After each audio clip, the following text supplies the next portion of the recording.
without further ado, let's get started. Um, this will serve as sort of session zero. I'll go through things point by point. Stop me at any time if you got any questions. I hope that by the end of this, you'll be more or less more coherent and in touch with our story and stuff. Um, a few things I want to establish off of this session zero. I want to introduce the world a bit more than I already have already. Once I did that, I want to sort of set the campaign tone and themes, along with sort of explain certain party dynamics to help you as a character immerse into the party as well. After that, we can go over character creation to just see if anything else needs to be done in terms of your character. I sort of reviewed this sheet already. Seems that most of it is already done, but just go through a quick list with me to make sure that everything is all right. Then I'll go over some house rules that we have in our game. We don't have a lot, but we have some worth mentioning. Campaign specific mechanics and stuff. Session logistics, you and I already know the time and date of the first session and all that, but I guess just sort of review them real quick. Etiquette. You seem like a cool dude, but I'll just review it again. And then at the end of all that, we'll do a quick Q&A, you and I. And if you, with information provided, want to do anything with your character before Monday's session, we can resolve that. And that should be good. Cool. So just, again, at any time, stop me. I'll begin with a introduction to our world, sort of providing an overview of the campaign setting, including things like geography, cultures, major factions, share important historical events that have shaped the current state of the world.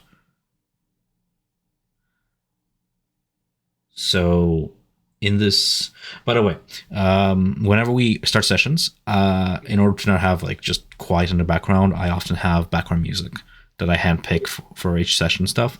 I usually just stream it by sharing my screen in Discord like this, and then I'll just put on the playlist, and you can join the stream and sort of partake in that music if that's your sort of thing. Okay, no problem. Do you enjoy music during session or not? Not really.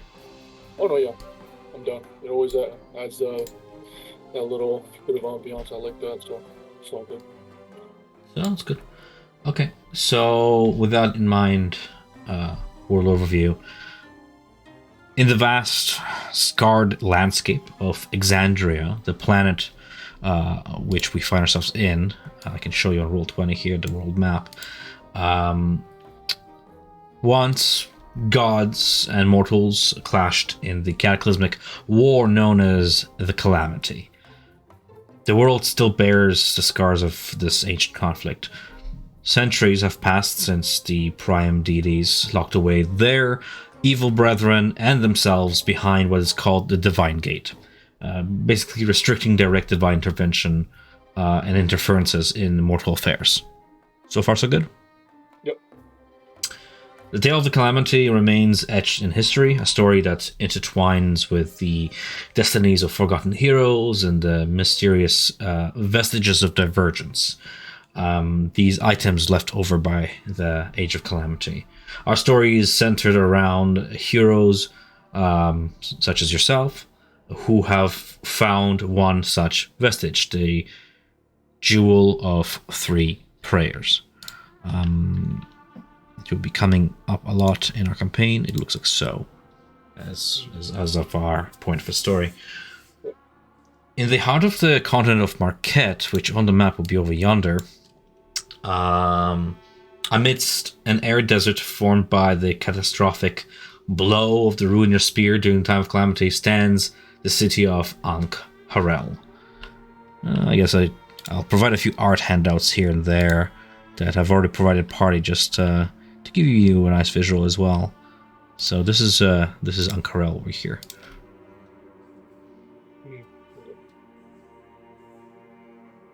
Founded and only above the sunken city of Elvenkind long ago, this city of Kalmaro below it, Ankh-Harel is a city-state shaped by traitors and factions vying for power. As I mentioned, beneath Ankh-Harel lies the drowned city of Kalmaro, its ruins submerged in a vast underground cistern. that's that. Then we have a little bit about the planet. 2 moons grace the skies of Alexandria. There's Catha and there's Rudis. Catha is the constant and predictable moon. It stands in stark contrast to the erratic and enigmatic Rudis. Rudis being the vermilion moon that carries superstitions and mysterious powers. Legends, if you believe in them, speak of the moon's origins tied to an ancient threat, its magical influence affecting those either born or embarking on ventures bathed in its light. That's it. That's pretty much a taste to do with that. What else can I say about the history of this world? They unfold during the founding. Like, that's the very beginning of this planet's inception. During that time, divine creators confronted an unidentifiable power threatening the world. It is said that this power crystallized into Ruidus, concealing its alien origins behind a fabricated tale that warned mortals of its ill omen. There's a lot of unanswered questions there. This is ancient history, and we only have to go on what was recovered since then. Plus, not to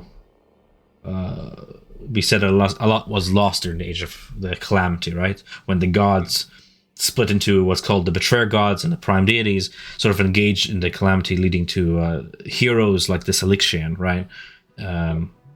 His intervention to save Khal Moreau, for example. To do with Elixian, who is also a very eccentric figure in this story, he was one to rise to save a city that existed back then on Marquette. However, one of the betrayer gods, I'm sure maybe you might have heard of him, Grumsh, the orcish one-eyed god. Grumsh the Ruiner, he thrust a spear and just absolutely devastated Marquette, right? Transforming this once lush jungle landscape into an arid desert. Khal Moreau sank into the earth, and Elixian found himself trapped in a dark underwater realm. Centuries later, the discovery of this mineral, ruidium, a magical mineral in Khal Moreau's sort of ruins, by factions like the Allegiance of Allsight and stuff, triggered events that awakened the Apotheon's dormancy. We have the Allegiance of Allsight. We also have a faction called the Consortium of the Vermilion Dream. It's, in simple terms, an occult society obsessed with ruidium. It sought ruidium and discovered a rift within Khal Moreau. And that's sort of where our story currently lies, at the discovery of this rift. Ever since the discovery of this rift, this was maybe a few weeks ago, as if to answer to Elixian's prayers, the gods themselves, despite being sealed away behind the Divine Gate, propelled this jewel of 3 prayers into the hands of mortals, sort of hoping a heroic group would find it and rescue their tortured champion. Amid these complexities, the characters face a bunch of challenges, biggest which, and sort of focal point of this campaign also, is a rival adventuring group that they've met ever since the beginning of Session 1 and have had history with them all throughout. This rival adventure party, you might get a chance to meet them, but in short, they are led by Aojabe, this water genocide, joined by Dermot, a goblin of the Loxan faith, this faith centered around bringing otherwise dark elves that lived in the underground to the surface, to the light, away from Lolth worship, or more into the light worship. There's Gelsariad, a fellow drow who is a newfound arcanist, sort of fascinated by ancient lore. There's Irvin, a Jorhassian nomad, a human, and there's Maggie, a towering ogre with keen intelligence. I'm sure we'll get the chance to meet them at some point.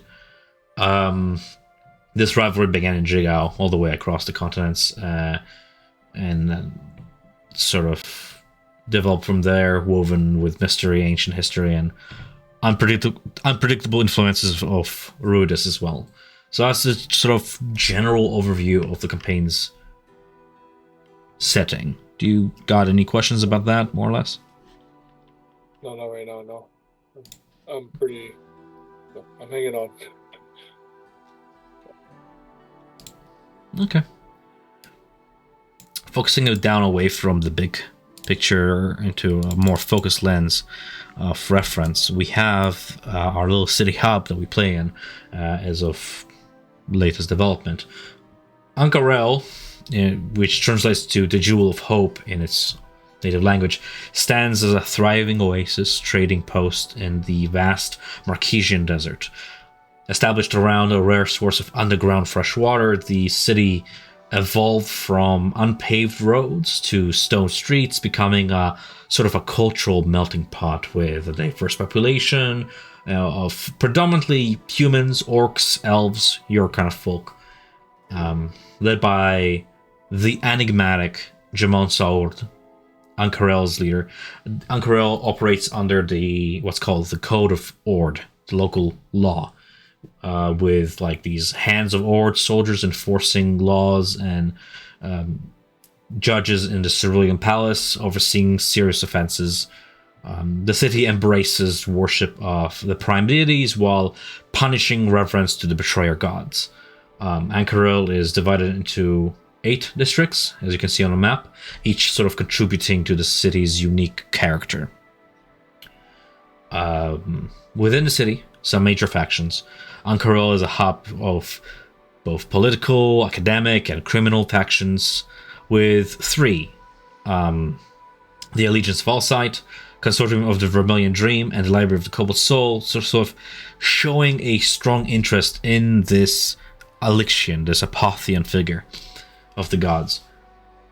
The characters I gave them from the start, like the opportunity to align with a faction by completing various missions, delving into the corrupting element, Ruidium, the drowned city of Kalmaro beneath, and the mysteries that lie beyond. Joining a faction offers privileges, be it information or opportunity for exploration, sort of creating this dynamic, ever-shifting narrative where no 2 adventures of like Call of the Netherdeep are the same, because you can choose different factions and combinations every time. Yeah. So, your character and your party will choose who they ally with throughout this adventure. We are heavily invested currently into one of these factions, the Allegiance of Allsight. It's sort of academic institute, if you will. Their headquarters are located in the Sigil district down here. You can sort of see it on the map, this little circular building here with a glass rooftop. It's called the Crystal Chateau, this very prominent elite university for mages and such. It's led by 2 people, James Creon and Grizz Alcatraz. James and Grizz are sort of a dichotomy rulership, if you will. James Creon is more like an elitist who believes in the high blood of elves and his talented students and those who excel in the magic world. So he leads to sort of more highbrow university sectors, whereas Grizz is like this little goblin dude who's more like friendly and open to anybody learning magic, and he sort of leads the Terrace Schoolhouse that offers like free tutorship. It kind of reminds me of, if you ever played Skyrim, the Winter Hold place, what it's called. Yeah. It's more like an open school that anybody can try out for. That's more like the Terrace Schoolhouse. Whereas the Crystal Chateau is like the big elite, like high elf place that you have to be talented to sort of join or prove yourself, at least. Right? This faction, this Allegiance of Allsight, they're allied with a religious monastery called the Cobalt Soul Library. The Cobalt Soul Library is a monastic order, worshipping the goddess of knowledge. They support a humongous library. Their mission is to collect knowledge throughout the world, acquire truth. They have agents throughout the world and various bases throughout the world to sort of establish this almost like a spy network of these monastic figures. So they're sort of allied with the Allegiance of Allsight. The Allegiance of Allsight is opposed to factions like the Consortium of the Vermilion Dream, because they just have differing opinions of how to pursue different missions and tasks, where the allegiance is more like academic and believes in facts and truth. The consortium is more like fanatical and occultish and following folklore and stuff, so they're not really basing in science, more like a voodoo group, if you will, right? Yeah, makes sense. I guess I'll expand on more detail when we are actually in session.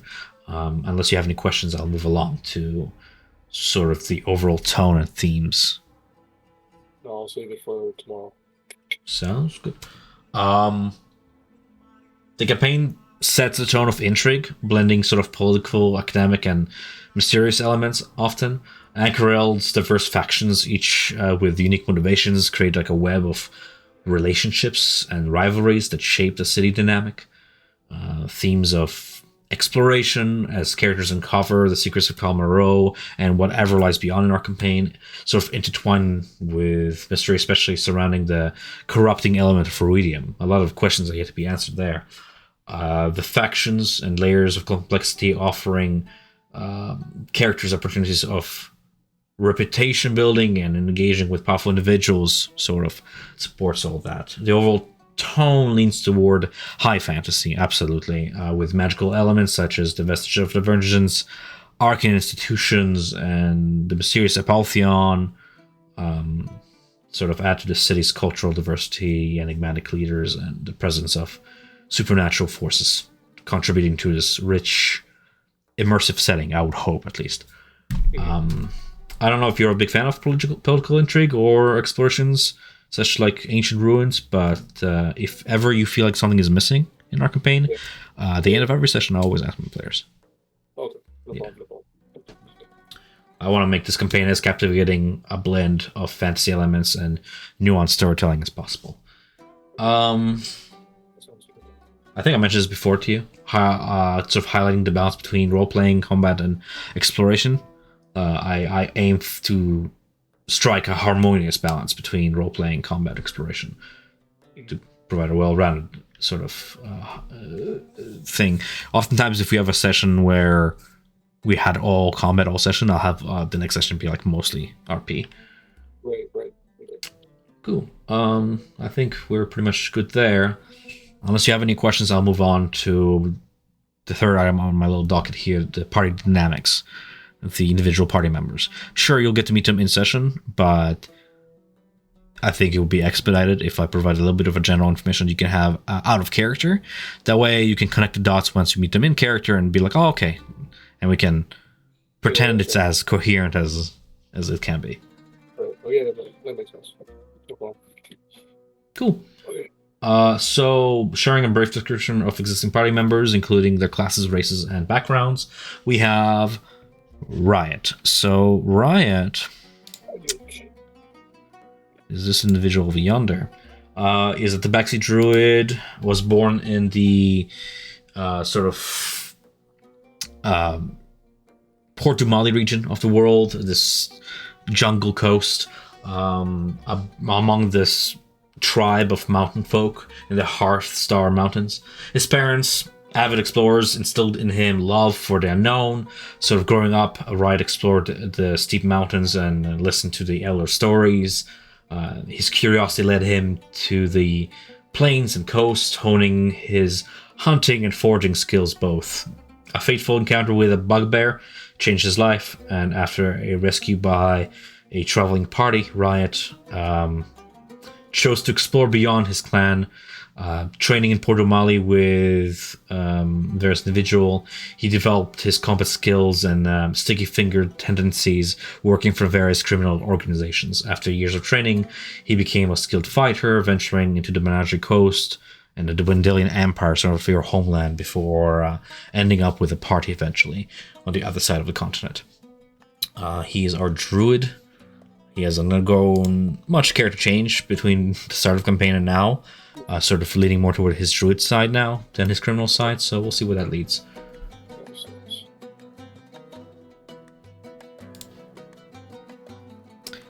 So as you digest that information, maybe it will help you develop some connections with his character as we move on to Julian, who's our drow of the Kryn dynasty. He left a small village in search of magic items to secure for his family's well-being, joined the same myriad criminal syndicate as Riot. he became a skilled thief over the 10 years he was with them. Tasked with finding a hidden golden artifact, Julian discovered the Jewel of Three Pairs, prompting life-altering visions and a reevaluation of fate and destiny. So sort of known for his ambition and adaptability, Julian challenged fundamental beliefs, so to speak, throughout this entire journey of ours. And his journey with fate's fortune, the party involved questioning the unknown, navigating a path shaped by newfound revelations, especially to do with his warlock patron, who he struck a bargain with, but he's still sort of dealing with the fallout of that. Right, then we have Nia, who is our dragonborn cleric.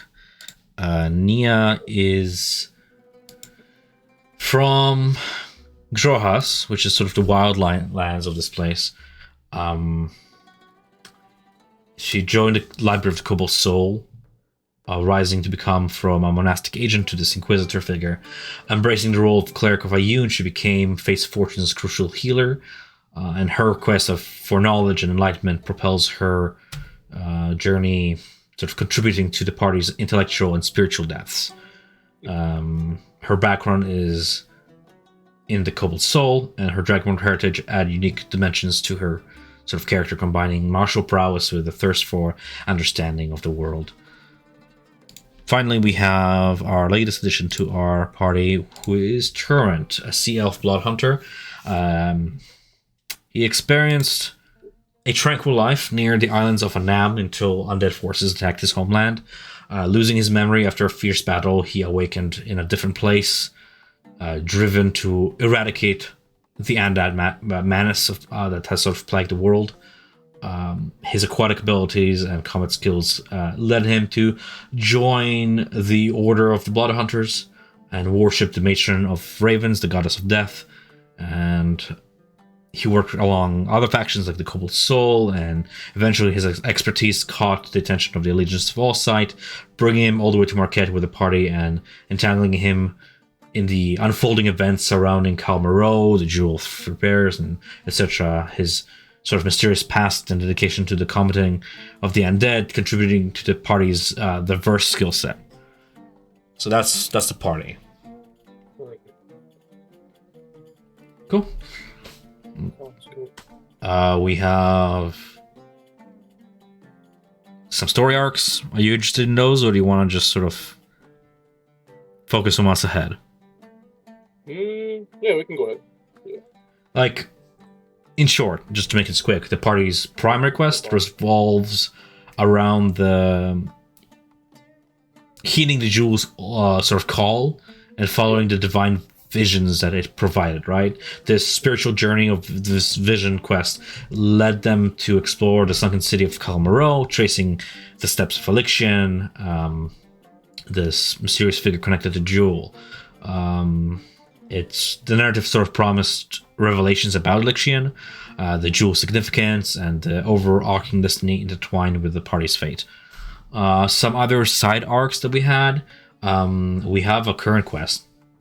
Riot, the druid, seeks to cleanse a vestige of diversions known as the Lash of Shadows. I have a picture of the lash here somewhere. There it is. So this here is the Lash of Shadows. It's a weapon linked to the betrayer god Zahir. Accomplishing this task requires separating the demon, like the sort of demonic entity within the weapon.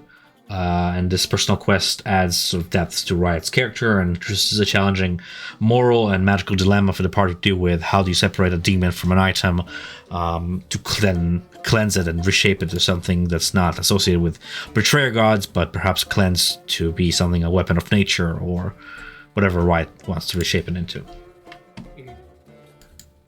We also had like some other quests, like the party dealt with a cult uprising in Corral, to do with Zahir. There were like little cells of the cult within the city that they tracked down and shut down. We pursued the Blue Dragon's treasure hunt in the open desert beyond Corral's walls. We sort of did a whole bunch of quests for the Allegiance of Allsight in order to earn their trust. But that's behind us at this point. That is that for me monologuing, really. Now unless you have any other questions about what I just spoke about, we can move to just reviewing your character sheet, seeing if you have any questions about your character creation. Yeah, for sure. Yeah, we can do it. Just opening Siegfried's character sheet here. I already guided you through the creating of the character. Did you have any other problem with Charactermancer that we need to address? No, I remember there was a there's problem with no. the proficiency bonus, but aside from Yeah, that, there was. I think there was only that one, but other than that, I think I took a good look at it over the week, so I think I'm good so far. Okay. sure. It seems that you have understood the campaign's allowed races, classes, and backgrounds. You stuck to the compendium. I mean, standard human, great. Oath of devotion. I would imagine you very well understand how oaths work for paladins. Trying to think if there's any homebrew rulings that we did for paladin. I don't think so. We do have a few home rules. For example, it's a bonus action to apply a potion of healing to oneself if you want to roll the dice. That way you still have an action on your turn to do something else. If you want to administer it to somebody else, it's a full action. Okay. Yeah. Your backstory, I think we did a marvelous job sort of coming up with a cohesive one. If we look at the general map here, if we are over yonder in Marquette, and if you would take a look from Ankarel, your homeland would be here in what's called the Dwendalian Empire in Wildmount. Just to give you a general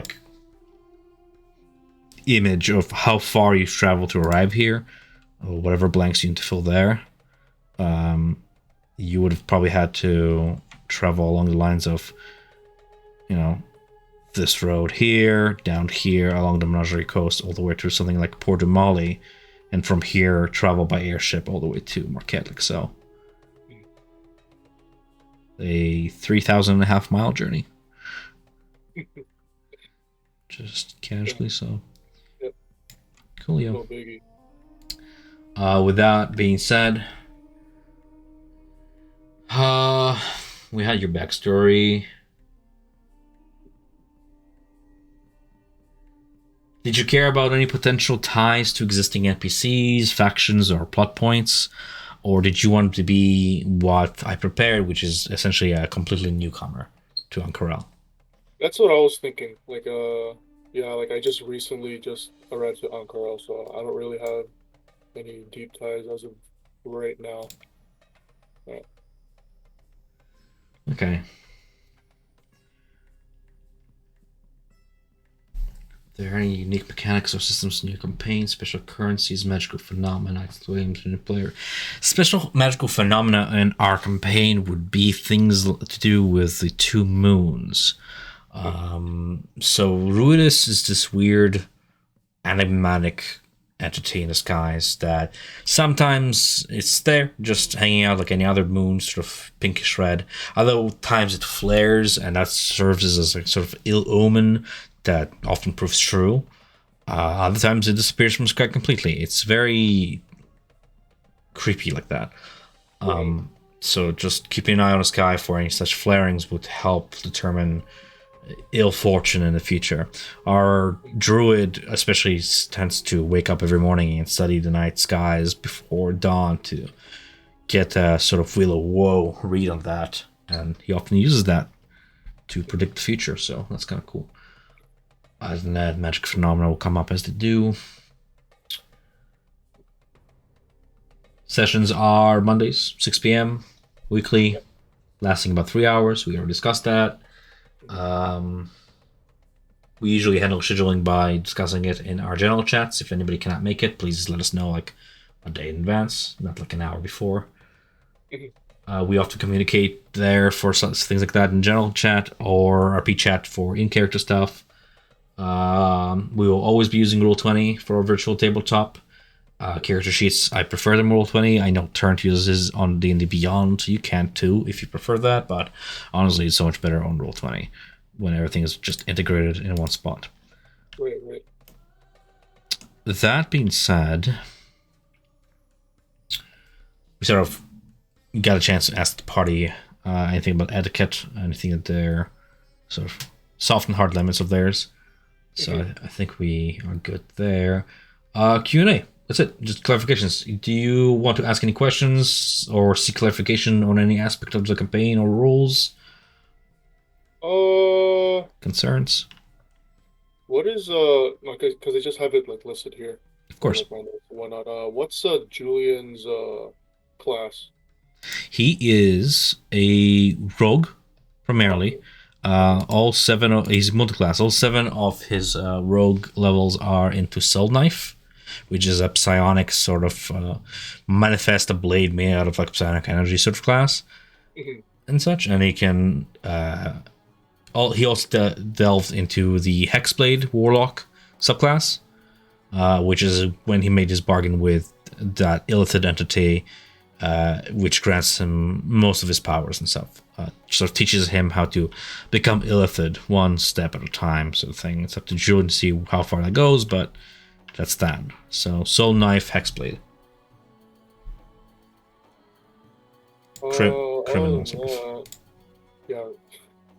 Other than that, no questions as of right now. Yeah. If you have no other concerns or expectations you wish to address or mention, nothing to clarify, Mm, nothing to ask.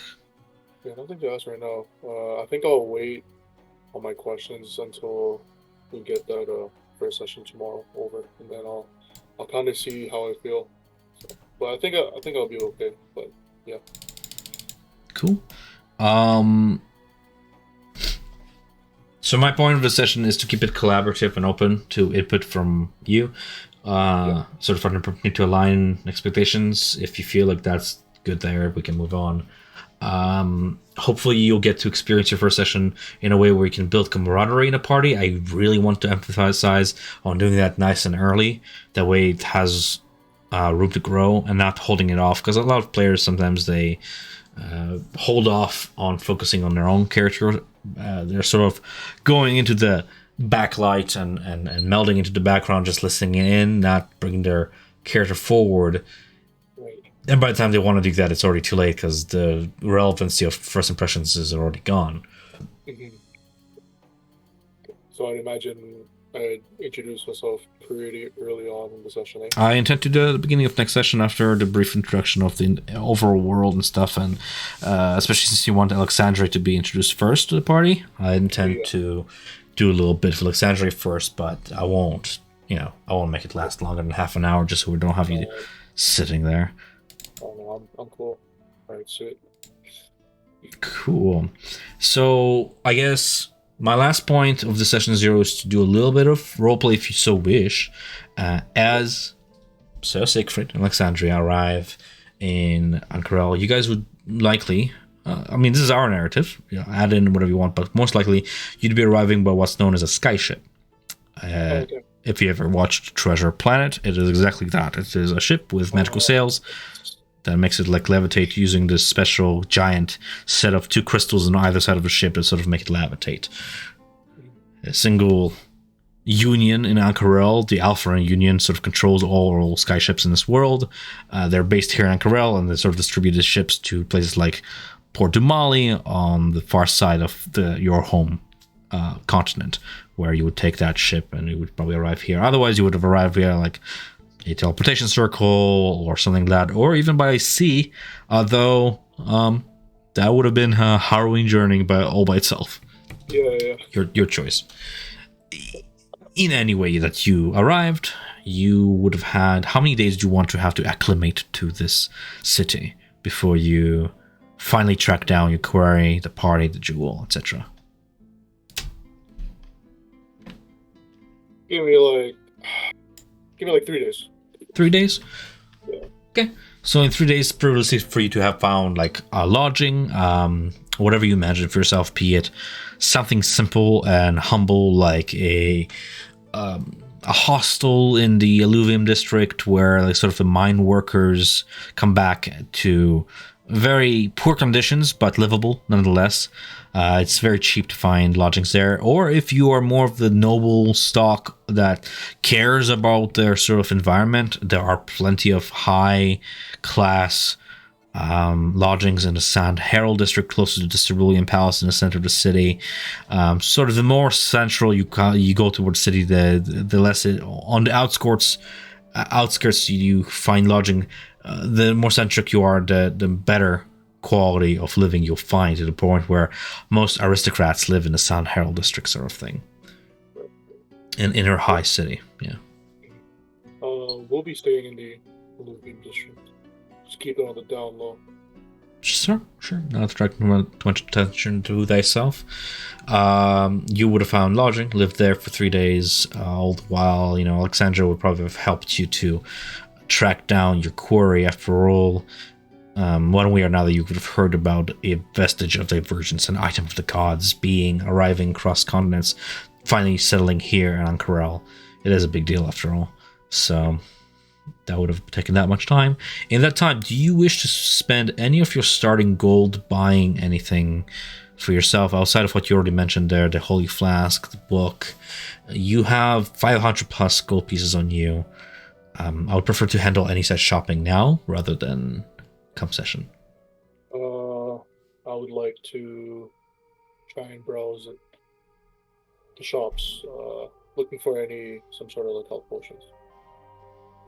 Health potions, you said? Yes, sir. Health potions, go for the standard rate of 50 gold pieces for a common potion, or 145 for a slightly stronger one that gives you that extra oomph of 44 plus 4.